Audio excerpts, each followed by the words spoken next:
Et on va partager la parole de Dieu ce matin. On est heureux d'être ensemble parce que le Seigneur est au milieu de nous. C'est sa promesse, c'est sa parole.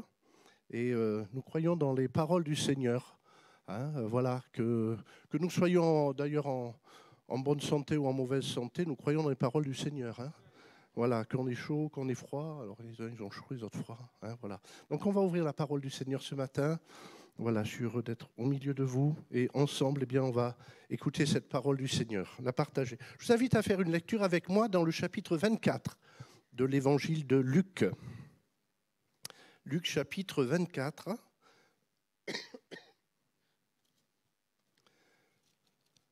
Luc chapitre 24.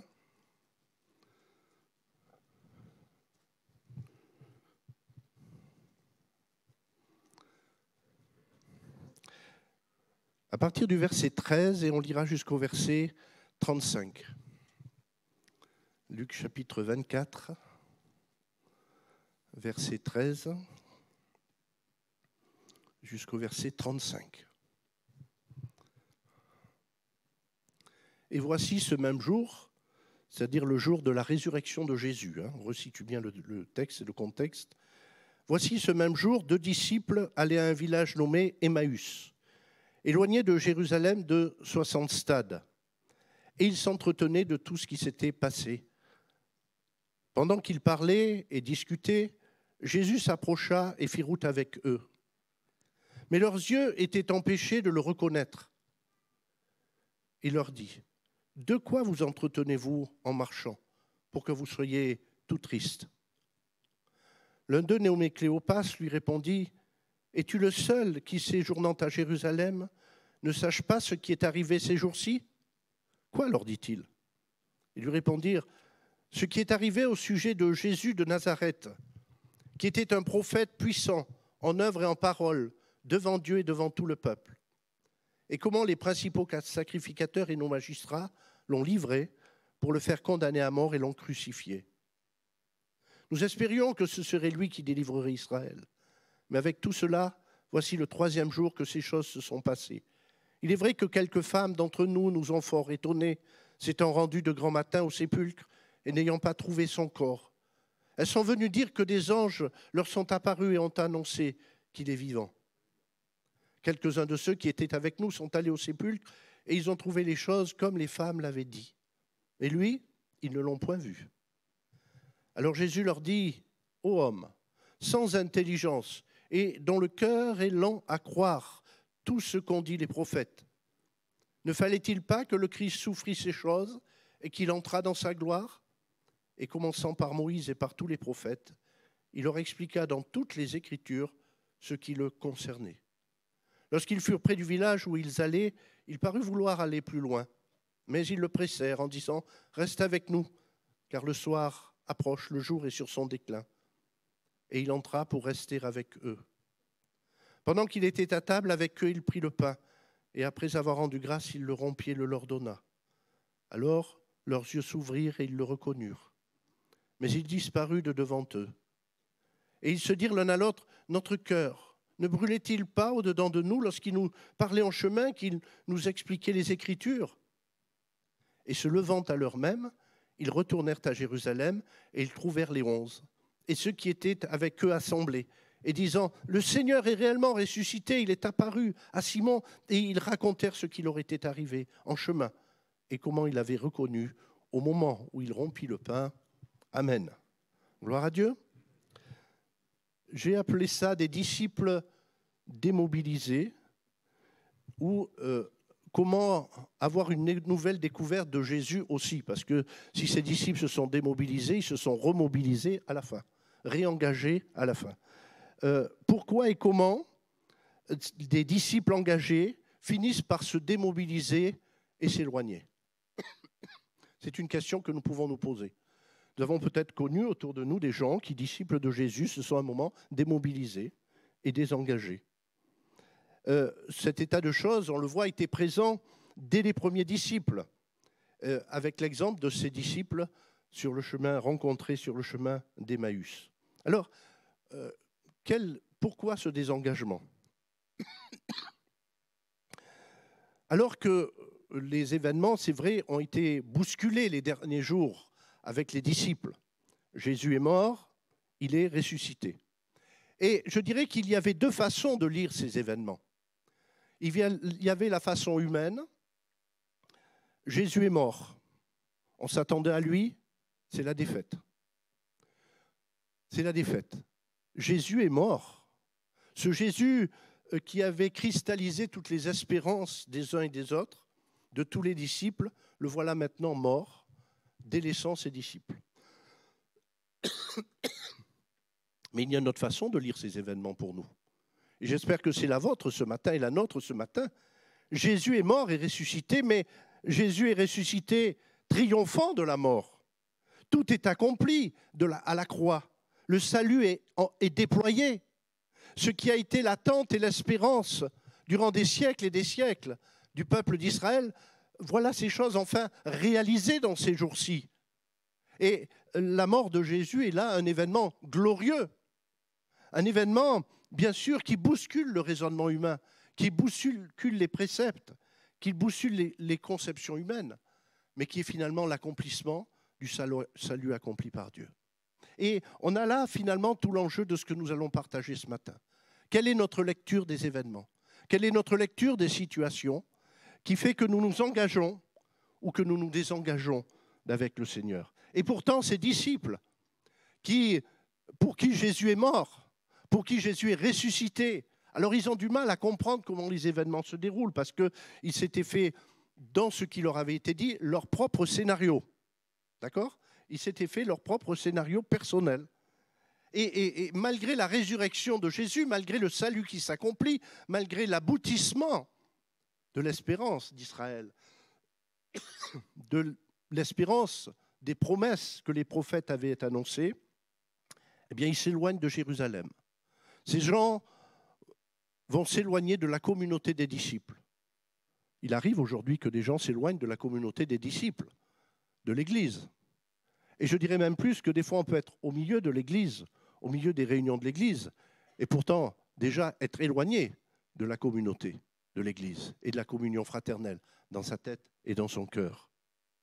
Ils sont envahis, Jésus les rencontre, envahis de tristesse, il va le souligner. Le texte dit, ils ont l'air sombres. Ils sont sombres. Ils ne reconnaissent plus Jésus.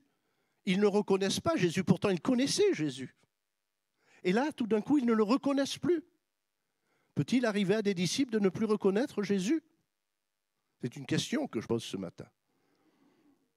Et puis, ils sont troublés, déçus dans leur engagement. Pourtant, ce sont deux disciples qui ont connu Jésus, qui ont, certains et certainement, vu des miracles de Jésus, entendu parler des choses que Jésus a accomplies. Alors, arrêtons-nous quelques instants sur les raisons de leur déception. D'abord, on s'aperçoit qu'ils ont oublié les promesses. Jésus va le souligner. Ils n'ont pas compris ce que Jésus avait enseigné. Est-ce que nous comprenons toujours ce que Jésus nous enseigne? Est-ce que nous savons écouter correctement? On va revenir sur ça. Les choses, de quelle manière? Et pourquoi ont-ils oublié les promesses? Pourquoi ne les ont-ils pas comprises? Eh bien, parce que finalement, ils expliquent eux-mêmes pourquoi ils ne l'ont pas compris. Parce que leur explication va être là, la source de leur explication, de leur désengagement, elle se manifeste au verset 21. Ils disent quoi? Nous espérions. Nous avons commencé à espérer que ce serait lui qui délivrerait Israël. Ils avaient espéré un Jésus à leur façon. Ils avaient espéré un évangile qui abonderait dans le sens de leurs besoins nationaux, des enjeux, on dirait aujourd'hui des enjeux sociétaux. Hein, vous voyez, un évangile qui leur conviendrait, qui conviendrait à leur attente. Mais l'évangile n'a pas convenu à leur attente. N'est-ce pas souvent aussi une erreur qui se glisse en nos cœurs, dans nos attentes et dans nos espérances, et qui nous conduit, et qui peut nous conduire sur le chemin de la désillusion et du désengagement, lorsque nous voulons un évangile convenable. Merci. J'avais amené une bouteille d'eau, mais merci. Un évangile convenable. Qu'est-ce que j'appelle un évangile convenable? Un évangile que nous voudrions qui nous convienne personnellement. Est-ce que l'évangile est taillé à ma mesure? Est-ce que je rentre bien dans le costume de l'évangile ou est-ce que plutôt l'évangile me convient bien? Est-ce qu'il convient bien à ma vie? Est-ce qu'il convient bien à mes personnalités? Est-ce qu'il convient bien à mes plans personnels, à mes idées, à mes espérances personnelles? Nous voulons parfois, et aujourd'hui de plus en plus, ce monde veut un évangile, mais qui soit culturellement acceptable, culturellement recevable. Et c'est là où on commence à avoir des difficultés. Parce qu'entrant dans une culture qui est de plus en plus non chrétienne, qui est de plus en plus post-chrétienne, déchristianisée, il y a une problématique d'opposition qui commence à se faire jour entre l'évangile et le culturellement convenable. Nous voulons parfois un évangile comme eux le voulaient, convenable par rapport à leur situation, un évangile avec les idées qui puissent être recevables en ce siècle. En ce siècle. Parfois même, c'est les gens de ce siècle qui nous interpellent et qui disent « Mais vous ne parlez plus du péché chez vous ?» Récemment, dans une conversation, le ministre de l'Intérieur a souligné qu'il y avait en face de lui des pasteurs. Personne ne lui avait parlé, j'allais dire, un langage, biblique, un langage plutôt soft. Bien sûr, quand on est en société, on essaye un petit peu d'arrondir les choses. Et c'est lui-même qui a dit « Mais est-ce qu'on ne pourrait pas appeler ça le péché ?» Imaginez. Bon, bref. Le Seigneur, de temps en temps, nous fait des clins d'œil. Il ne s'agit pas de bondir comme des cabris à chaque instant, mais n'est-ce pas là le problème de ces disciples? Ils veulent un évangile qui puisse être reçu par leur idée, par leur concept, par leurs espérances. Et j'aimerais dire ceci, c'est que l'évangile n'est pas là pour que j'y cherche ce qui est conforme à mes idées, pour mon accomplissement et mes projets. L'évangile n'est pas un nouveau développement proposé de développement personnel, une nouvelle méthode pour devenir riche et successful, ni pour que je sois rempli d'une puissance spirituelle qui me glorifierait. Vous savez, aujourd'hui on aime beaucoup, j'entends certains chants qui me dérangent un peu. Quand les gens disent « je fais des miracles », c'est Jésus qui fait les miracles. Je guéris, c'est Jésus qui guérit. Et on entend ça de plus en plus, même dans certains projets. Venez dans tel programme, vous allez pouvoir guérir des malades. C'est Jésus qui guérit les malades. Les guérisseurs de ce monde, eux, prétendent guérir. Nous, nous disons, c'est Jésus qui sauve. C'est Jésus qui guérit. C'est Jésus qui fait des miracles et qui fait toutes sortes de miracles. Même des miracles que nous n'appelons pas miracles, même des choses qui sont dans le cœur, au fond de nous-mêmes. Donnons la gloire à Jésus et non pas à nous-mêmes. Tournons les regards des hommes vers Jésus-Christ et non point vers nous-mêmes. Et non point vers une sorte de succès dans la spiritualité ou dans... Bref, nous n'avons pas à conformer l'Évangile à nos idées, mais à conformer notre vie à l'Évangile. Voilà le défi qui nous est offert. Il n'y a pas de philosophie moderniste dans l'Évangile, mais de l'éternité.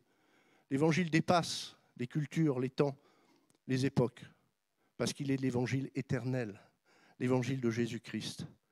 C'est cette radicalité absolue de l'Évangile que Jésus est venu opposer aux espérances de ses disciples, qui étaient en train de s'éloigner de Jérusalem. Jésus ne les a pas abandonnés parce que Jésus ne cherche à abandonner personne. Il ne les a pas rejetés, mais il a été, j'allais dire, à la confrontation avec eux, à l'explication. Il est rentré dans ce qu'il partageait. Et c'est absolument radical ce que dit Jésus. Cette radicalité absolue de l'Évangile, on a besoin aujourd'hui d'être des chrétiens radicaux. Non pas intolérants, parce que l'Évangile est rempli de la grâce et de l'amour de Dieu, mais l'Évangile est aussi rempli des absolus de Dieu, sans lesquels nous ne pouvons pas nous en sortir. Vous savez, à l'époque du Nouveau Testament, l'apôtre Paul est entré en contact avec des gens qui, chacun avait leur approche culturelle un peu de la spiritualité. Et dans 1 Corinthiens 1, chapitre 1, versets 22 et 23, Paul va dire ceci, les Juifs sont intéressés par les miracles, le miraculeux. Les Grecs, eux, leur culture les conduit plutôt à s'intéresser à la réflexion, à la sagesse. Mais nous ne prêchons ni les miracles, ni la sagesse, nous prêchons Christ crucifié. Parce que dans le Christ crucifié, il y a plus que les miracles. Parce que dans le Christ crucifié, il y a plus que la sagesse des uns et des autres. Parce qu'il y a tout en Jésus-Christ. De même que les disciples d'Emmaüs, pour Jésus et pour Paul, l'objectif, le message, pour Paul et pour Jésus, le seul message et le seul plan intéressant, c'est le plan de la rédemption. C'est le plan du salut. Ce plan de la rédemption et du salut n'est ni négociable, ni morcelable. C'est-à-dire, je ne viens pas chercher, tiens, ce petit bout de l'évangile m'intéresse. Le reste, je le laisse. Vous savez, comme un gâteau, il y a des gens dans les pizzas. Les pizzas, vous savez, les morceaux de pizza. Ah oui, mais moi, j'aime pas les champignons, donc on donnera le morceau, il n'y a pas les champignons. Ah oui, mais moi, j'aime pas le chorizo, donc on va enlever le chorizo. Non, l'évangile, c'est pas comme ça. C'est pas une pizza, l'évangile, où on peut enlever des bouts et des morceaux. Sinon, nous allons vers la déception. Sinon, nous allons vers le chemin d'Emmaüs. Sinon, nous allons vers l'éloignement à un moment ou à un autre. L'évangile nous rendra déçus et tristes. Vous savez, des fois, l'évangile a rendu des gens déçus et tristes. Et un jeune homme, il s'est une fois approché de Jésus, il a dit, voilà, Seigneur, que dois-je faire pour hériter la vie éternelle? Et quand le Seigneur lui a expliqué ce que c'était, les conditions, il est parti tout triste. Parce qu'il n'aimait pas ce que le Seigneur avait mis sur la pizza. Enfin, excusez l'expression. Il n'aimait pas le plan de Dieu. Il aimait qu'on puisse répondre à son attente, à son désir, et pourtant, ce n'était pas une mauvaise attente, un mauvais désir. La vie éternelle, oui, mais la vie éternelle à ma façon, à ma sauce, selon ma vision, et un bout du programme de Dieu, mais pas tout entier. Vous savez, l'Évangile nous rendra toujours déçus et tristes jusqu'à ce que nous acceptions de centrer nos espérances et nos vies sur le plan rédempteur de Dieu. Jusqu'à ce que nous cherchions l'Évangile et l'Évangile tout entier, à le vivre pleinement, à le recevoir pleinement, sans en rajouter, sans en retrancher. Jésus, voyez-vous, ne s'est pas excusé d'avoir déçu les espérances de ces gens-là. Il ne leur a pas dit, bon, excusez-moi, je me suis mal expliqué, mais quand même, dans le plan que j'ai, il y a aussi quand même, etc. Non, Jésus ne s'est pas excusé. Quand nous prêchons l'Évangile, nous ne nous excusons pas de dire que l'homme est pécheur, parce que c'est ce que Dieu dit. Nous ne nous excusons pas de dire que Jésus est mort pour les péchés du monde, parce que c'est ce qui s'est passé. Nous ne nous excusons pas de dire que Jésus est ressuscité. Nous ne nous excusons pas de dire que Jésus est le seul médiateur entre Dieu et les hommes. Nous ne disons pas « Oh, pardon, excusez-nous, il y en a peut-être d'autres ». Non, nous affirmons l'Évangile. Parce qu'il n'y a que cette façon-là, et que de cette façon-là que l'Évangile est salutaire. Amen. L'Évangile tout entier. Alors, j'ai marqué là dans mon point suivant, j'ai appelé ça le redressement de Jésus. Enfin, comment Jésus les a redressés. Vous savez, maintenant, il y a des émissions où on redresse les gens. Enfin, où on apprend aux gens à faire les choses différemment. Il y a une émission de cuisine comme ça, où l'animateur, il vient pour redresser les gens. Vous ne connaissez pas cette émission de cuisine? C'est-à-dire des gens qui sont des cuisiniers niveau 0, et il vient pour leur expliquer, voilà, pour les remettre un peu sur les rails. Et dans beaucoup de domaines de la vie, on a parfois maintenant des choses comme ça, des gens qui vous remettent à niveau, qui vous remettent, j'allais dire, sur les rails, là où il faudrait être, sur les fondamentaux. Et Jésus, c'est ce qu'il a fait. Les préoccupations personnelles de ses disciples les avaient fait passer à côté de l'écoute et de la compréhension des promesses de Jésus. Pourquoi est-ce qu'ils n'avaient pas compris? Pourquoi est-ce qu'ils n'avaient pas entendu et reçu? Parce qu'ils étaient remplis de leurs propres préoccupations, de leur propre espérance. Pendant qu'ils étaient en train de croire dans leurs espérances, leur foi ne s'investissait pas dans Jésus-Christ et dans son œuvre. Elle n'était pas placée en Jésus. Si notre foi est placée dans nos propres projets, dans nos propres espérances, elle ne se place pas en Jésus. Elle doit d'abord se placer en Jésus. Et ensuite, lui accomplira toutes choses. Jésus, après les avoir écoutés, parce que Jésus nous écoute, Jésus les a écoutés. Sa première chose, avant, vous savez, Jésus, c'est un enseignant. Et un enseignant, ce n'est pas simplement quelqu'un qui parle, c'est aussi quelqu'un qui doit savoir écouter. Hein. Je pense qu'il y a quelques enseignants au milieu de nous et que ça fait aussi partie de la pédagogie, hein, que l'écoute, mais ensuite pour, des fois, juste rectifier un petit peu, mais d'autres fois, au contraire, déboulonner tout pour reconstruire. Il y a des fois, il faut vraiment faire table rase de certaines choses. Et Jésus, après les avoir écoutés, va créer chez eux un choc, mais un choc salutaire. Vous savez, les paroles de Jésus, c'est dur quand même. Ses disciples, ils sont déçus, ils n'ont pas compris, ils baissent la tête. Nous, Jésus, c'est un parfait pédagogue quand il faut être dur et quand il faut, j'allais dire, avoir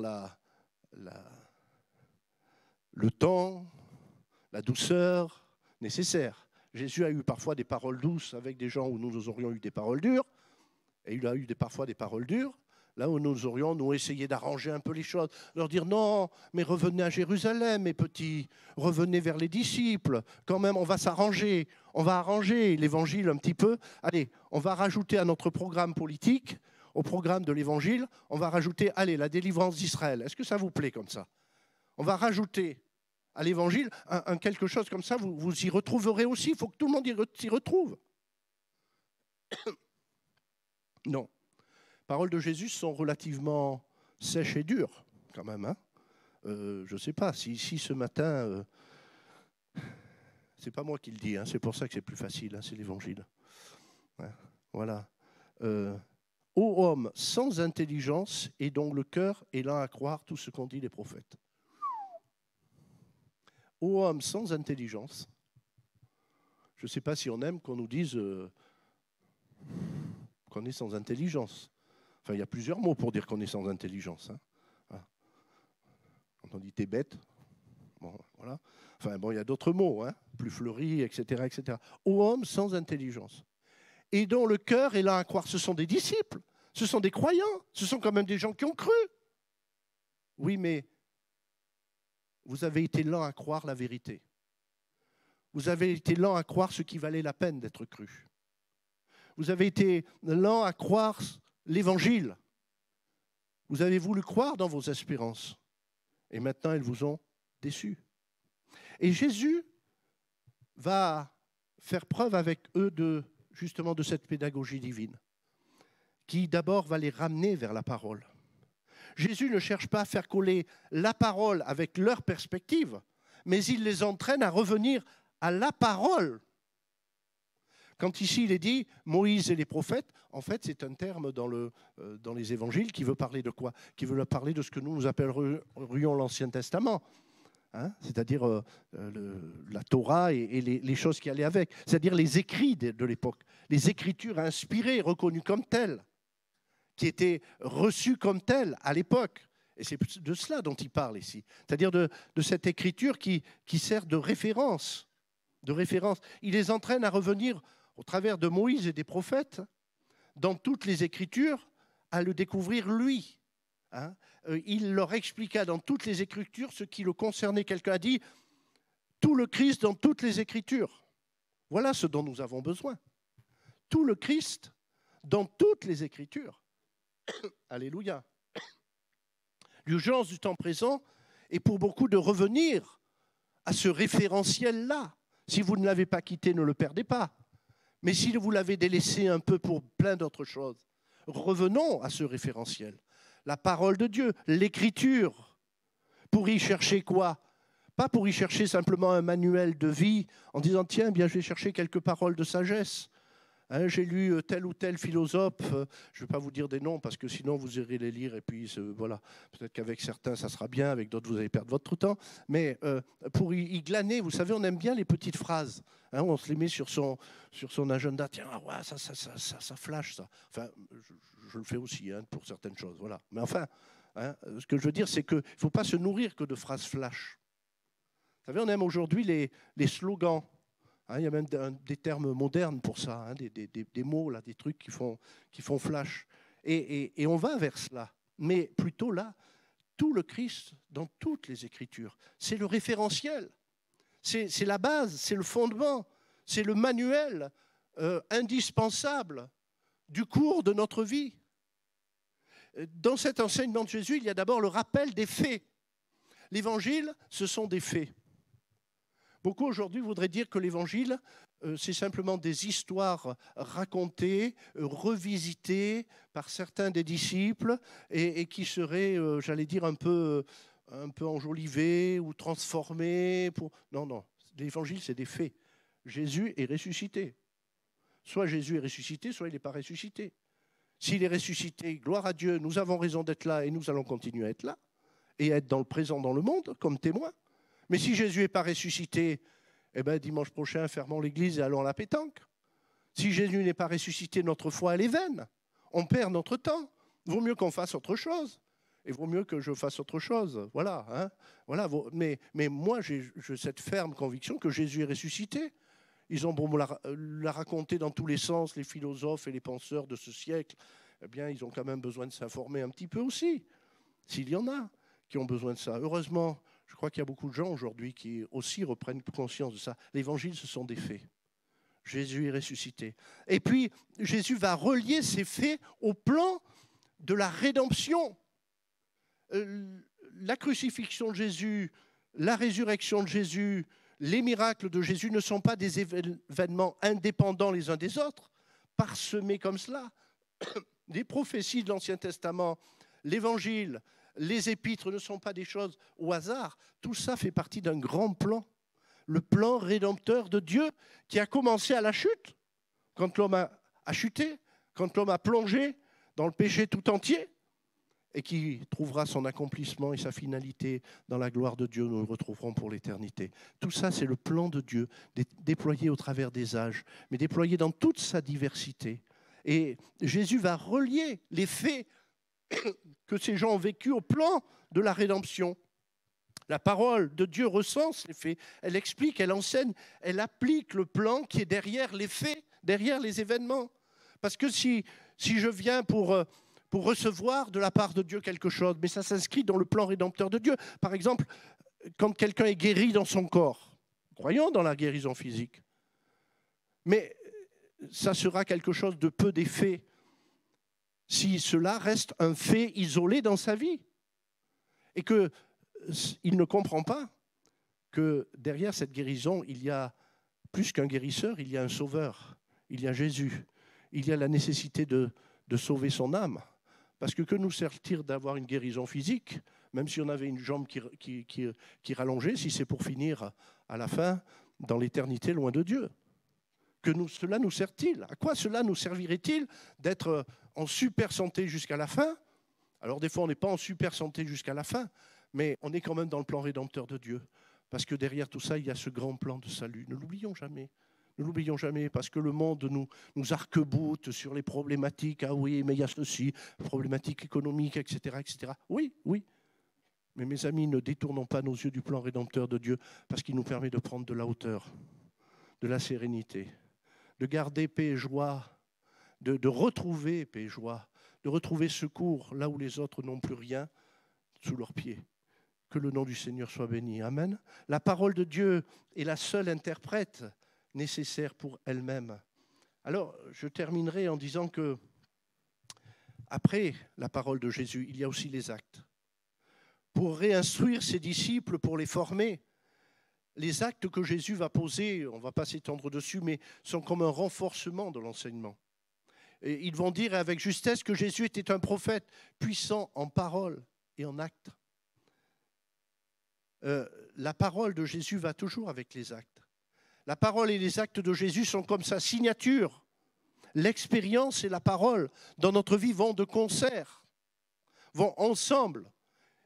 Vous ne pouvez pas dire « je suis un chrétien d'expérience, mais la parole, je la laisse de côté ». Ce n'est pas possible, parce que vous allez vous retrouver dans toutes sortes d'expériences et dans toutes sortes de choses qui n'auront rien à voir avec l'Évangile. Mais vous ne pouvez pas non plus dire « oui, mais j'ai la parole, elle est là, elle est bien cadrée, mais elle ne s'expérimente pas ». Non, ce n'est pas possible. Elle est vivante, elle est agissante, la parole de Dieu, et elle produit des effets. extérieures et intérieures à l'homme, des actes de Dieu qui se voient dans nos vies et qui sont la signature. Et Jésus a, je sais pas, j'ai essayé de réfléchir, le texte ne nous dit pas, mais enfin il nous laisse un petit peu comprendre les choses, que Jésus avait une façon particulière de partager le pain et le vin. Ils l'ont reconnu à ce moment-là. Il faut dire que la parole de Dieu avait fait son effet. Vous savez, souvent on ne reconnaît Jésus ou on le redécouvre que quand la parole de Dieu a fait son effet dans notre cœur. Que quand il y a eu ce travail et la révélation commence à se refaire à nous. Elle commence à redevenir active, la révélation, la compréhension de Jésus-Christ. Et voyez-vous le résultat? C'est ce nouvel élan. Ces disciples mobilisés, ils ont un nouvel élan. Leur cœur brûle à nouveau. Alors brûle dans le bon sens du terme, c'est pas l'incendie qui détruit tout le monde. Un zèle nouveau, un zèle immédiat se fait en eux qui étaient déçus, démobilisés, en train de reculer, de s'éloigner. Un retour enthousiaste vers la communauté. Amen. Un retour enthousiaste vers la communauté, vers les chrétiens, vers l'Église finalement. Je crois que c'est important. Il y a des gens aujourd'hui qui sont des picoreurs d'église. On picore un peu là, un peu là. Mais ils ne sont pas dans l'église, ils ne reviennent pas vers l'église, ils n'ont pas d'amour pour l'église. Et quand je dis l'église, ce n'est pas simplement l'église dans sa dimension humaine, fraternelle, que l'on a les uns avec les autres, oui, qui est importante, mais au-delà. L'église, c'est au-delà de cela. Et c'est d'ailleurs pour ça que quand le frère X ou la sœur Y nous embête, on reste quand même, parce qu'on est l'église de Jésus-Christ. Amen. Et qui ont nous cette espérance et cette persévérance au-delà des choses. Un retour enthousiaste. Enthousiaste. Vous savez, là, la distance, 11-12 kilomètres dans la nuit. En pleine nuit, ces disciples qui s'étaient éloignés, voilà que maintenant, ils refont tout le trajet. Et il me semble qu'ils n'ont pas fait le trajet en traînant la patte comme pour s'éloigner. Voyez-vous, ils sont là, ils sont tristes, ils s'éloignent, ils discutent. Ils se disputent peut-être d'ailleurs parce que non, mais tu n'avais pas compris. Mais moi, j'avais compris parce que c'est un peu ce qu'expriment les termes, c'est-à-dire un dialogue un petit peu animé entre eux dans lequel Jésus intervient. Et puis pour eux, les Écritures qui prennent vie quand on lit. Ils ont compris soudain les Écritures, tout ce que Christ a mis en œuvre, tout le plan de Dieu devient pour eux quelque chose de concret, de vivant. Leur espérance et leur désespérance personnelle sont oubliées pour faire place à la parole de Dieu, à la vie de Dieu, à la vie de l'Écriture. Et puis quand ils arrivent auprès des autres disciples, eh bien, ils ne sont pas là en train de transmettre, j'allais dire, leur désarroi en disant « ouais, bof », mais il est dit, ils ont un témoignage enflammé et affirmatif. Jésus est réellement ressuscité. Imaginez-les revenir vers la communauté. Imaginez-les, quel changement de triste qu'ils étaient. Voilà qu'ils sont enflammés, et qu'ils sont affirmatifs. Jésus est ressuscité. Et pour eux, ça a du sens maintenant. Autrefois, ils n'avaient pas compris les promesses de Dieu, mais maintenant, ça prend du sens. Peut-être qu'il y a parfois des gens dans la vie chrétienne qui s'engagent, qui sont disciples, qui comprennent certaines choses, qui disent « Tiens, ça serait intéressant l'évangile pour moi dans tel domaine ou dans tel domaine. Tiens, si le Seigneur pouvait m'aider à bâtir ma vie, à construire mon foyer. Tiens, si ça me donnerait un coup de main peut-être d'avoir un peu de morale. » Mais qui n'ont pas compris profondément le plan du salut, le plan de la rédemption. Alors c'est peut-être le temps de le redécouvrir. On va peut-être pas vous rebaptiser, parce que sinon, j'allais dire voilà. Mais le Seigneur va se révéler à nouveau. La parole de Dieu va se révéler. Alors, je terminerai en disant à celui qui est démobilisé, troublé, à celui qui peut-être s'est éloigné ou est en passe de s'éloigner. Mon ami, il est peut-être temps ce matin de laisser tes espérances personnelles pour prendre l'espérance du grand salut de Dieu, du plan rédempteur de Dieu en considération. Parce que le plan de Dieu est plus grand que nos espérances. Ça ne veut pas dire que dans ce plan, il n'y aura pas des réponses, mais peut-être pas de la manière que nous attendons.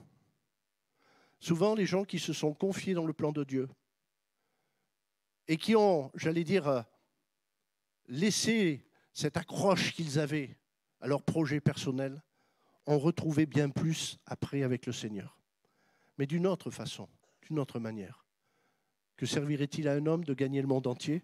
Que vous servirait-il si l'Évangile vous donnait le monde entier, mais qu'à la fin vous perdiez votre âme? Et même pour moi. Et ça, c'est vrai même pour les disciples. Mais lorsque nous rentrons dans ce plan de Dieu, dans cette compréhension, et que nous embrassons, nous pouvons à ce moment-là dire comme Paul, Christ, bien Christ, c'est ma vie. Le plan de Dieu est plus grand et plus glorieux, il a plus de sens et plus d'avenir que le mien. Alors, comme ces disciples qui ont écouté, écoutons Dieu dans sa parole, cherchons Christ. Ne cherchons pas ce qui est convenable à nos yeux, mais ce qui est dans le cœur de la vie avec Christ. Un Jésus mort et ressuscité, mais un Jésus qui nous sauve, un Jésus éternel. Un évangile qui n'est peut-être pas convenable pour certaines choses de ce siècle, mais un évangile qui est convenable pour l'éternité. Amen. Voilà ce que nous voulons. Voilà ce que Jésus-Christ est venu annoncer. Voilà ce vers quoi il a redirigé les disciples. Que nos vies soient redirigées vers la croix, que nos vies soient redirigées vers Christ, que nous puissions redécouvrir Jésus comme il mérite, que nous le connaissions. À lui soit la gloire. Seigneur, je te rends grâce pour ta parole, pour ton Esprit Saint. Il y a tant de choses, Seigneur, derrière ce que tu as partagé à tes disciples. Enseigne-nous, Seigneur, apprends-nous. Parle à nos cœurs, Seigneur. Montre-nous, Seigneur, si nos espérances sont vissées sur nous-mêmes ou si elles sont fixées sur toi et sur ta parole. Fais-nous comprendre, Seigneur, quels sont nos propres plans qui parfois empêchent ton plan, Seigneur, afin que nous puissions être ces témoins zélés, renouvelés, enthousiastes pour proclamer Jésus est ressuscité. Le salut du monde est proclamé. À toi la gloire. Amen, Seigneur. Amen.